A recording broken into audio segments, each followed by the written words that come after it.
Rain slammed Manhattan like it was trying to scrub the city raw, each drop pounding the floor-to-ceiling windows of Edward Carter's penthouse on the 72nd floor.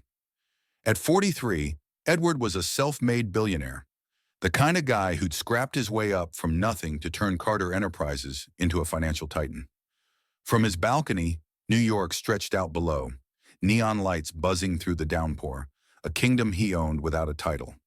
Whiskey burned amber in his glass, catching the city's glow, but his cold, razor-sharp eyes didn't flinch. To him, the world down there was a chessboard, and he'd never lost a game. Tonight, though, inside his slick penthouse, alive with clinking champagne flutes and hollow laughs, everything was about to turn sideways.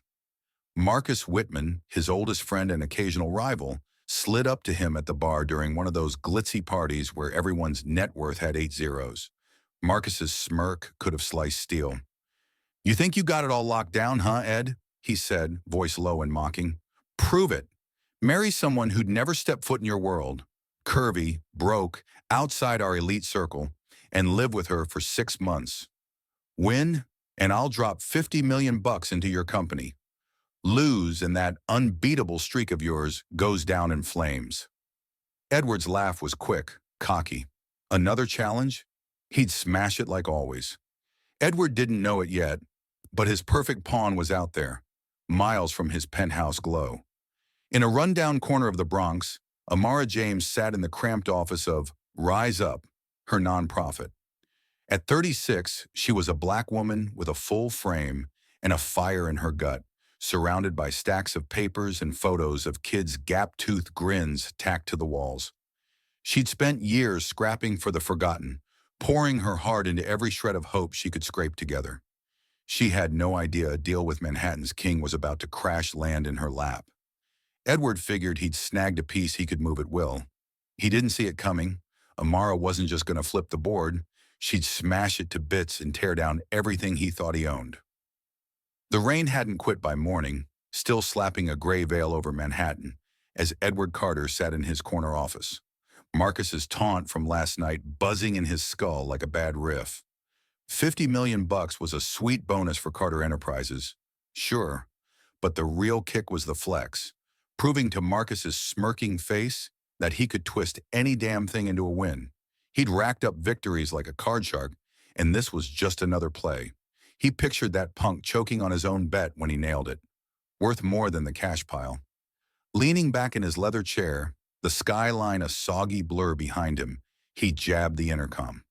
"Samantha," he said, voice slick as the streets outside, "get me a list. Women who don't match my vibe. No catwalk divas. No silver spoon princesses. Someone gritty. Fast." Samantha didn't twitch. She'd been his wingwoman long enough to take his wild calls as law. By noon, a glossy black folder slapped his desk. Names, pics, rundowns, all crisp and typed. Edward flipped through it like he was picking a dive bar, cool but half curious. Then he froze. Amara James, 36 social worker, runs Rise Up in the Bronx.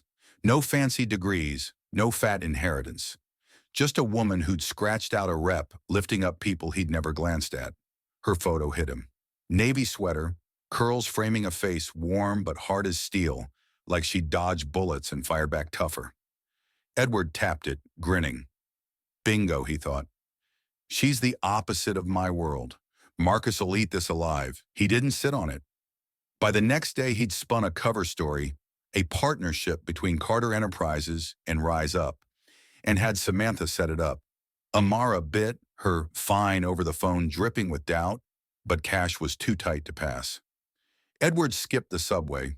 He rolled into the Bronx in his chauffeured Bentley, rain streaking the windows as the black beast gleamed loud against the chipped brick and graffiti sprawl. The Rise Up office was a squat hole wedged between a bodega and a pawn shop, its sign sagging in the drizzle. Inside it reeked of stale coffee and grit, walls plastered with kids' scribbles, a heater coughing in the corner. This wasn't his lane, and that's why it'd be a knockout. Amara stood behind her desk, arms crossed, owning the tiny space like a queen in a junkyard. No handshake, just a glare that could have sparked his suit. "So, Mr. Carter," she said, voice steady but edged. What's a guy like you really chasing with a dump like this? Edward flashed his deal-sealing grin, the one that had cracked tougher nuts than her.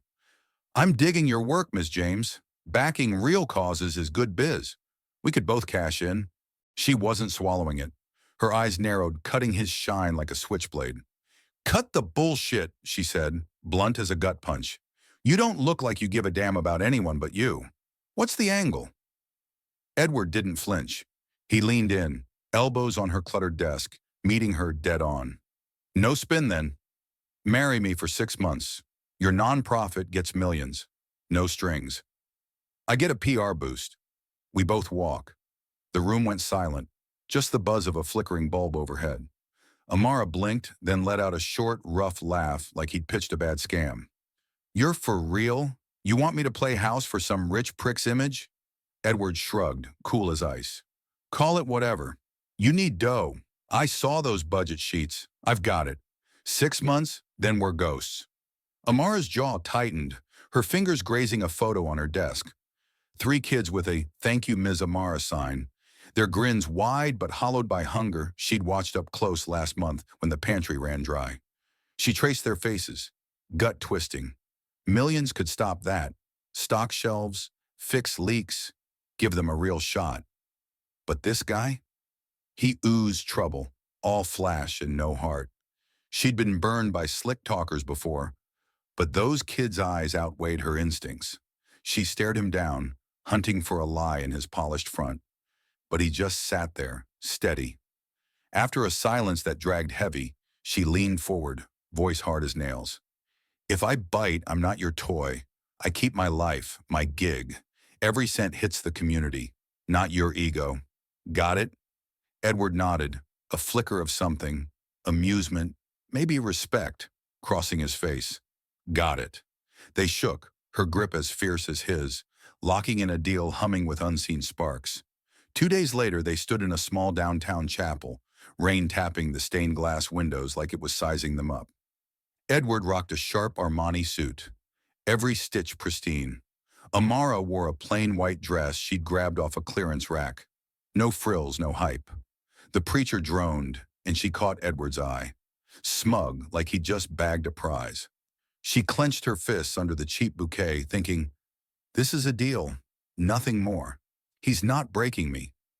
Edward, though, felt a twitch he couldn't peg, watching her stand there, unbent. Just the buzz of the game, he told himself, shoving it down. I now pronounce you husband and wife, the preacher said, and the air thickened, pressing close. Outside, the rain kept tapping, like it was betting on a fight just kicking off. The rain didn't let up as Edward's Bentley peeled out from the chapel, cutting through Manhattan's slick streets back to his penthouse. Amara sat stiff in the back, her clearance rack dress creasing against the leather, staring out at the city lights bleeding through the wet glass. Edward flicked a glance her way, half expecting a crack in her armor, some nod to the luxe life he just handed her. Nada. She looked like she'd rather be anywhere but shotgun with him. He smirked anyway, unlocking the penthouse door with a casual swagger. Welcome to the high life, he said, voice smooth as the marble floors sprawling out. Modern art on the walls, a bar stacked with top-shelf liquor, a skyline view that could choke you with its grandeur. Amara stepped in, her scuffed sneakers squeaking, and gave it a blank once-over. Cool, she said, dry as dust. I'll crash in the guest room. Edward's smirk hitched into a raised brow. No need to play hardball, he said, leaning against the bar, glass in hand. We're hitched now, technically. Amara spun, her eyes locking on his with a fire that shrank the room. I'm here for the deal, not you. Let's get that locked down. She snatched her duffel, beat up, duct taped like it had seen a war, and hauled it down the hall, leaving him with his whiskey half raised. She'll loosen up, he thought, swirling the drink. They all do.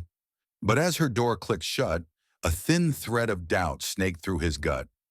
This wasn't going to bend like he'd planned. Days stretched into weeks, and Amara dug in like a bunker. Edward tried yanking her into his orbit. Cocktail shindigs, galas where the hors d'oeuvres cost more than a month's rent. He had Samantha Courier over a slinky black dress, some high-end label's wet dream. Amara shoved it back. I'm not your mannequin, she snapped, rolling up to the next gig in a thrift store blazer and jeans. Mid-event, a socialite, diamonds dangling, face tight from Botox, leaned in, voice syrupy. So, Amara, what's your trick to landing a guy like Edward? Amara didn't blink. I didn't land him for his cash, if that's what you're sniffing around for. Tough break. The woman's smile iced over, and Edward, catching it from the bar, felt a jolt, half pissed, half impressed. She wasn't just stiff, she was a bulldozer in his shiny little kingdom. Back at the penthouse, the vibe crackled like a live wire. Edward kept swinging, dropped a Rolex on her one day, pitched a Hamptons getaway the next. Each got a cool pass with a side of ice. One night, sprawled on his leather couch while she sorted donor letters at the counter, he let it rip. You could at least act like this isn't a prison sentence, he said, irritation bleeding through. What's the point of all this dough if you're just going to mope like a saint? Amara didn't flinch, pen scratching away. I'd rather see it fix a roof than fund your jet-set ego trips. That's my vibe. The jab landed harder than he'd admit, but he covered it with a scoff, knocking back his drink. She's a brick wall, he thought. I'll chip it down. He wasn't used to striking out. People melted for his cash, his charm. This was new, and it was itching at him. Then Marcus rolled in one night, uninvited, bourbon sloshing in his glass. That razor smirk dialed up. Heard you're cozying up with the wifey, he said, eyeballing Amara's shut door like it was a locked vault. You're freaking me out, Ed. Don't let her drag you down to her level. You're better than that. Edward waved it off, pouring around. Chill, man. I've got this on lock. Marcus leaned in, voice dropping low. Better hope so. We'll see who's still standing. The edge in his tone cut deeper than usual, but Edward let it slide, too cocky to clock the red flag waving. While Edward jabbed at Amara's walls, she was wrestling her own demon. One soggy morning, a letter slipped under the "Rise Up" door, stamped, official, nasty. Back taxes on the oldest center. $20,000 from lean years when a donor bailed two winners back. She dodged it then, but now it was back, uglier than ever. 2 weeks to pay, or the city'd chain the place up. She sat at her desk, the paper shaking in her hands, gut churning. That center was everything. Tutoring, food runs, a lifeline for families teetering on the edge. She could hit Edward up. It'd be chump change to him. But the thought twisted her insides. I'm not his sob story, she swore, cramming the notice in a drawer. She'd scrape it together. Favors, hustle, whatever it took. Edward sniffed it out anyway. Over a rare pizza night, her one nod to his penthouse grub, she let slip a grumbled, "City's on my ass again." He pushed all casual shark vibes. What's up with that? She dodged, eyes on her slice. Not your problem? But he'd seen too many sinking balance sheets to miss the stink of panic. Next day he showed up at Rise Up unannounced, Bentley idling out front like a bad joke in the drizzle. The place hummed, volunteers sorting cans, kids zigzagging between rickety tables. Amara clocked him and groaned, wiping her hands on her jeans. What's your deal now? She muttered, stomping over. Just checking out your obsession, he said, hands in pockets, scanning the mess with a flicker of something. Curiosity, maybe unease. That's when Jay popped up, a wiry 10-year-old with a gap-toothed grin, yanking Edward's sleeve. You rich or what? He asked, eyeballing the suit. Edward chuckled off balance. Or what? Jay pointed at his untied sneaker, laces dragging. Fix it? Mom's wiped. Edward hesitated, then crouched, fumbling, clumsy, tying the knot while Jay yapped about being a doctor. Gonna fix people, not shoes, the kid said, beaming. Edward smirked, standing. Smart move, kid. Amara watched, arms crossed, her face a locked door. She dragged him on a tour after, voice clipped but firm. This is real, Edward. Not your boardroom circus. We feed 200 families a week, people who'd starve without it. He nodded, half there, still thinking. 200's a rounding error for me. But as they weaved through, a mom juggling a toddler, an old guy thanking a volunteer for a coat, something snagged. Jay zipped back, waving a crayon stethoscope sketch. For you, rich guy. Edward took it, smirking, but that tightness hit his chest again. Never cared about a kid's doodles before. Why's this sticking, he wondered, the thought nagging like a loose thread. Driving back the drawing road shotgun, Jay's shaky lines glaring up. Those faces, mom, old man, kid, kept looping in his head, louder than the Bentley's purr. His penthouse empire felt thinner somehow. At Rise Up, Amara locked up solo, yanking that tax notice out. Her fingers shook, 2 weeks ticking down fast. She wouldn't cave to him. Not yet. But the rain outside drummed harder, like it was counting with her. Weeks slipped by, and the rain finally backed off, leaving Manhattan slick under a rare stab of sunlight. Edward started clocking more hours at Rise Up, though he'd swear it was just to keep the bet's optics tight. At first it was a PR flex. Drop in, cut a check, pose for the invisible cameras. But the place had claws he couldn't shake. He'd eased into it, handing out rice bags with the crew, his slick loafers scuffing the worn floor. Then there was Jay, that wiry 10-year-old with the gap-toothed grin, always buzzing around, yammering about doctor dreams. One afternoon, Edward caught him wrestling a spelling sheet. Stethoscope butchered 5 ways. "Here," he grunted, snagging a pencil. "It's got an E in there, kid." Jay lit up like he'd hit the jackpot, and Edward felt that chest pinch again. Deeper now. "What's this kid doing to me?" he thought, tugging his tie straight like it had fixed the weirdness. Amara clocked the shift too, but she kept her walls high. She'd spot him, jacket ditched, sleeves up, hauling boxes or ribbing Jay, and it messed with her head. This wasn't the slick shark who'd roped her into this sham. But trust? That was a bridge too far. Her own mess was boiling over, though. The tax debt on the center, $20,000, 2 weeks down to 5 days, hung like a noose. She'd burned midnights in the office, calculator whining as she punched numbers, head throbbing. Donors weren't biting, and Edward's cash was a lifeline she refused to grab. She'd muttered about it over that pizza night. "City's on my ass again," and he'd sniffed it out, but she'd shut him down. No way she'd let him play savior. Edward pieced it together anyway. He'd caught her on the phone the next night, voice tight, begging some clerk for a break. 20 grand's pocket lint to me, he thought, and the next morning, he hit Samantha from the penthouse. Clear the tax debt on that Rise Up spot in the Bronx. No noise, no press, no trail back. Samantha didn't blink. By noon, it was gone. Amara got a call. City off her back. No why or how.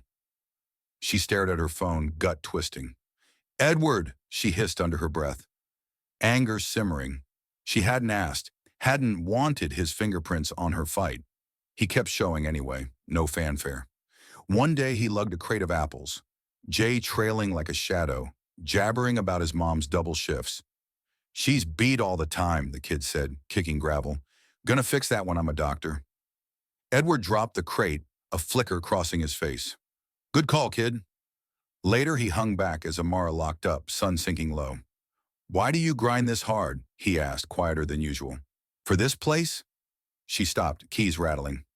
"Because someone's got to give a damn. I've been invisible, hungry, scared, waiting for a hand up.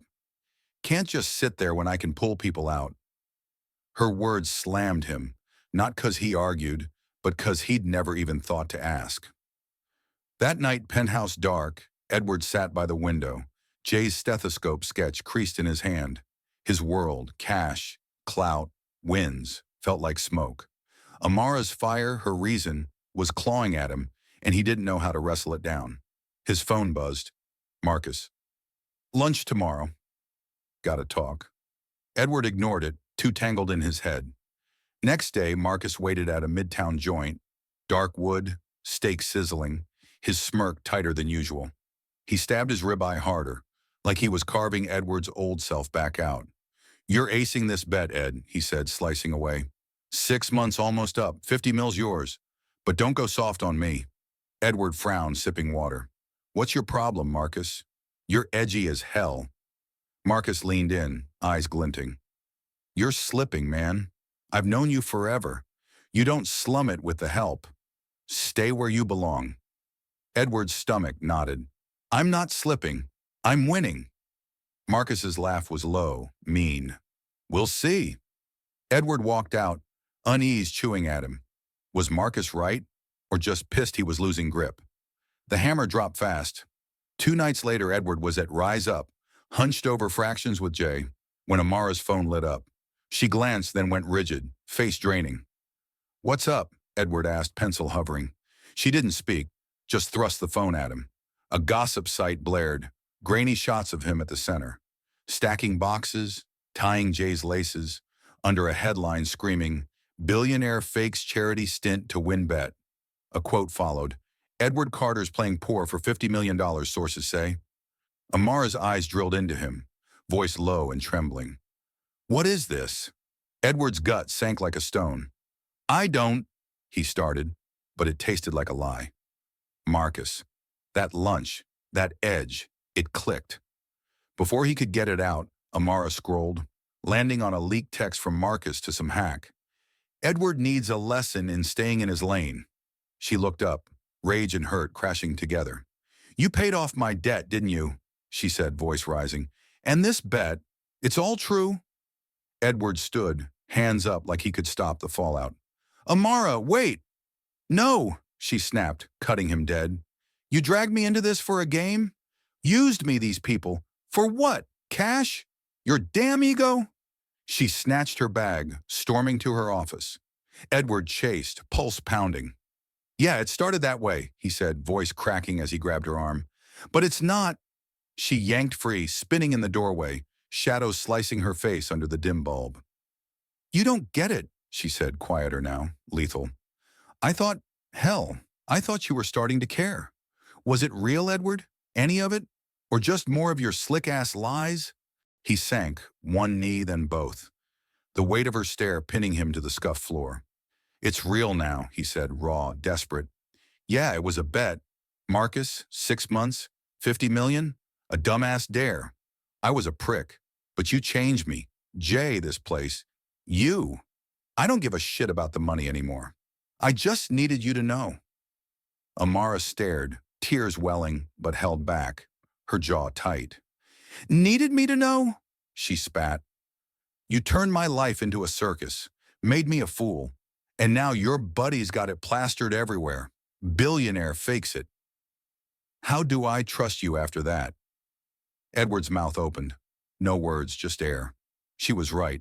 He had nothing to throw back. Amara shook her head, voice dropping to a whisper that cut deeper. I can't tell what's you and what's the act anymore. She stepped into her office, the door slamming like a gunshot. He stayed there, grounded, her words crushing him harder than any deal gone south. Outside, a fresh rain kicked up, soft but steady, drumming the windows like it was bearing something. Back at the penthouse, Edward sat in the black, the headline glowing on his phone. Marcus had sold him out. Jealousy? Control? Didn't matter. Those photos, that leak, they gut everything he'd scratched out with Amara, with Rise Up. He'd thought he was shedding the old Edward, peeling off the arrogance. Now it felt like he'd just smeared mud on something clean. Amara's face, betrayed, broken, seared into him. For the first time, Edward Carter didn't have a play to make, and that scared him straight to the bone. The rain hammered Rise Up again after Amara's door slammed, a steady beat against the windows that synced with the thud in Edward's chest. He lingered on his knees a minute, the cold floor biting through his slacks, her whisper looping like a blade. I can't tell what's you and what's the act. He'd blown it, big time, and it wasn't about the better Marcus anymore. It was her, Jay, this place he'd stumbled into feeling something real for. He hauled himself up, her office sealed shut, and staggered out into the wet night. Back at the penthouse, he skipped the lights, just slumped in the dark, that gossip headline glowing like a neon scar. Billionaire fakes charity stint to win bet. Marcus's text, Edward needs a lesson in staying in his lane. Stung sharp. His oldest pal had gutted him. And why? To yank him back to a life that felt like a shell now? Edward didn't crash out. By morning, he'd made a call, not to Marcus, not to some spin doctor, but to his own damn head. He was done with the bet, the bullshit. He fired off one text to Marcus. You're out. Block the number, the cut clean and cold. That was the easy fix. Amara was the real grind. He didn't know if he could claw back what he'd torched or if he even had the right to try. But he couldn't ditch it. Her rise up, the kid with the stethoscope dreams. So he started quiet and steady, no flash, just moves. First, he wired millions to rise up. Personal funds, not corporate, no headlines attached. Then he showed up the next day, no Bentley, just a cab, suit swapped for a plain jacket and jeans. Amara was out, dodging him probably, but the volunteers didn't bat an eye. He grabbed a paint roller, hit a peeling wall, the first day a mess, paint streaking his hands, dripping down his arm, nothing like a boardroom's clean lines. He gritted through it, the latex stink cutting the usual coffee haze. Jay zipped over, eyes popping. "You back, rich guy?" Edward smirked, wiping a smear off his cheek. "Yeah, kid. Walls need fixing." Jay tossed him a brush, rattling off a science test he'd nailed, and Edward nodded, soaking it in while the paint stuck to his knuckles. Amara holed up in her Bronx apartment, the tax debt erased but her mind a war zone. She'd traced the bank transfer, anonymous, but she knew his stink. Part of her wanted to storm his penthouse, shove the cash back in his smug face. The other couldn't deny what it had bought. New laptops for the kids, a patched roof, food stacked high. She scrolled that gossip site again, those shots of him with Jay, the headline twisting her insides. Fake? She'd bought it, but him kneeling, voice cracking, stuck like glue. She'd built Rise Up on trust, hers, theirs, and he'd shattered it. She'd seen charity stunts before, photo ops, then ghosted. This felt different, and she hated that it did. Weeks rolled on, and Edward kept at it. No suits, no show, just him, hauling crates, scrubbing floors, drilling Jay on math. The volunteers thawed slow, nods turning to "hey man" chats. One day he sat with a single mom, scribbling a job lead on a napkin, her toddler drooling on his shoulder. Amara walked in, arms loaded with donor forms, and stopped cold.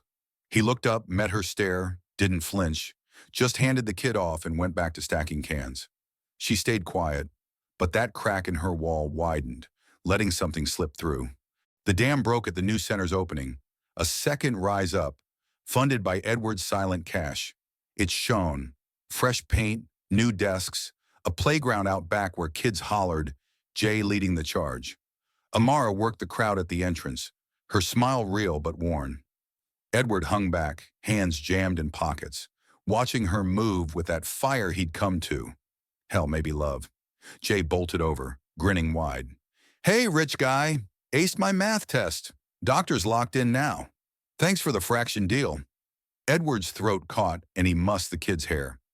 "Told ya, solid plan."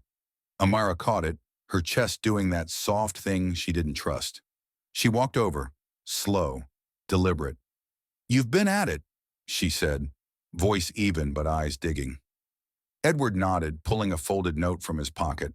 No logo, just ink. "Owe you this," he said, handing it over. She unfolded it, reading, "I don't expect forgiveness. The bet was real. Marcus, 6 months, 50 million. I was an ass. But you, Jay, this place, you're why I'm here. You showed me trust isn't bought, it's built. I'm learning that late. I'll keep showing up. Not for you to take me back, but because it matters. Sorry." She read it twice, fingers tight on the edges, then looked up. "You ditched Marcus?" Edward nodded. "He's history. I'm figuring out what's now." Amara let out a slow breath, weeks of weight shifting. "You saved this place twice. Can't act like that's nothing. But trust? That's not a light switch. You cut me deep, Edward." He held her gaze, raw but steady. "I know. Not asking for a reset, just a shot to earn it. One day at a time."